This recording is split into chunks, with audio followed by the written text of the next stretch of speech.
অসম অৰুণাচল সীমান্তত তীব্ৰ উত্তেজনা। অসমৰ মাটিত অৰুণাচলে নিৰ্মাণ কৰিলে পকী পথ। পথ নিৰ্মাণত বাধা সীমান্তৰ দল সংগঠনৰ।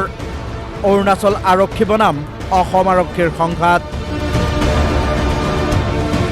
জোনাই অসম অৰুণাচল সীমান্তত তীব্ৰ উত্তেজনা। নিশা অন্ধকাৰত অসমৰ ভূমিত অৰুণাচলে নিৰ্মাণ কৰিছিল পথ। এই ৰাস্তাটো হৈছে ডিস্পিউটেড লেণ্ড। তো ডিস্পিউটেড লেণ্ড এটা যেতিয়া ৰাস্তা বনাবলৈ যায়, যিকোনো চৰকাৰে নবনাওক কিয়, দুটা চৰকাৰৰ পক্ষৰ মাজত বহি মেলি আলোচনা এটা কৰি মেলি দুটা ষ্টেটৰ পৰা যেতিয়া নো অবজেকশ্যন চাৰ্টিফিকেট থাকে আৰু লোকেল যিমান দুটা সীমাৰে যেতিয়া লোকেল মানুহবিলাকে গাঁওবিলাকে যেতিয়া NOC এখন দিয়ে কি আমাৰ এইটো কোনো আপত্তি নাই, এইটো অৰুণাচল চৰকাৰে হওক বা অসম চৰকাৰে হওক, NOC এখন যেতিয়া পায় তেতিয়াহে কোনোবা চৰকাৰ এখনে বা কোনোবা এখন ৰাজ্য এখনে সেই ৰাস্তাখন বনাব পাৰি। মিচিং ছাত্ৰ সংগঠনে অৰুণাচলী ঠিকাদাৰক বাধা দিওঁতেই আহিল প্ৰতিবেশী ৰাজ্যখনৰ আৰক্ষী। ঘটনাস্থলীত ততাতৈয়াকৈ উপস্থিত জোনাই আৰক্ষী আৰু ৰাজহ চক্ৰ বিষয়া। নিৰ্মাণ কৰিবলৈ দিয়া নহ'ব বুলি অসম আৰক্ষীৰ স্পষ্ট ঘোষণা। তেওঁলোকৰ অসামৰিক প্ৰশাসন আৰু আমাৰ অসামৰিক প্ৰশাসন বহিছিলে একেলগত। তো ষ্টেটাছকো মেইনটেইন কৰিব কোৱা হৈছে, যিহেতু এই ৰাস্তাটোৱে আপোনাৰ এই দুখন ষ্টেটৰ বাউণ্ডেৰী হিচাপে গণ্য কৰা হৈছে। এতিয়ালৈকে মানে ক্লিয়াৰ কৰা নাই আৰু ৰাস্তাটো বনাবলৈ দিয়া হ'ব নাই। এই 800 মিটাৰ পেটছ এটা আছে, আমি জাষ্ট ৰখাই থৈছোঁ। পথছোৱাই হেনো দীৰ্ঘদিনৰ পৰা নিৰ্মাণৰ চেষ্টা চলাই আহিছিল অৰুণাচলে।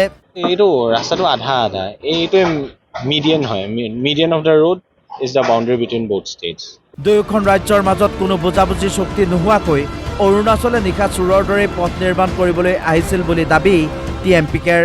আমি খবৰটো পালোঁ যে তেনেকুৱা অৰুণাচল গভৰ্ণমেণ্টে বিনা NOC বিনা পাৰ্মিশ্যন বা কোনো লোকেল জাতি সংগঠনবিলাকক খবৰ নিদিয়াকৈ বা লোকেল যোনটো যিমানকেইটা পেৰিফেৰেল গাঁওবিলাক আছে সেইবিলাক খবৰ নিদিয়াকৈ দিনৰ ভাগত নকৰাকৈ ৰাতিৰ ভাগত চোৰাংকৈ চুৰ কৰি ৰাস্তাটো বনাই আছে। সেইটোতে গম পোৱা যায় যে অৰুণাচল ইয়াত নিশ্চয় কিবা এটা মানে তেওঁলোকৰ প্লান এটা আছে আগন্তুক দিনৰ কাৰণে। অৰুণাচলৰ সীমান্তত তালাচীৰ বাবেই অসমত সৃষ্টি হয় তীব্ৰ যান-জঁটৰ।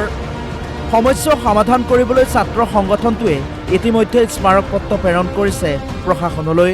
যদিও অৰুণাচলত ILP চেকিঙৰ নামত হওক বা গাড়ীবোৰৰ ডকুমেণ্টেশ্যন চেকিঙৰ নামত হওক গাড়ীখন আমাৰ অসমত ৰখি যায় আৰু আমাৰ অসমৰ গোটেই এৰিয়াখিনি ব্লক হৈ মেলি আমাৰ ট্ৰাফিক মুভমেণ্টত দিগদাৰ হৈ যায়। সেই বস্তুটো আমি আলোচনা কৰি মেলি এখন মেমৰেণ্ডাম দিম, যাতে চেকিং যদি হয় গেটৰ ইটো পাৰে আহি মেলি চেকিং কৰক বা য'ত চেকিং কৰিব আছে কৰক, কিন্তু অৰুণাচলত চেকিঙৰ নামত লৈ মেলি আমাৰ অসমত যাতে ট্ৰাফিক জাম নহয়।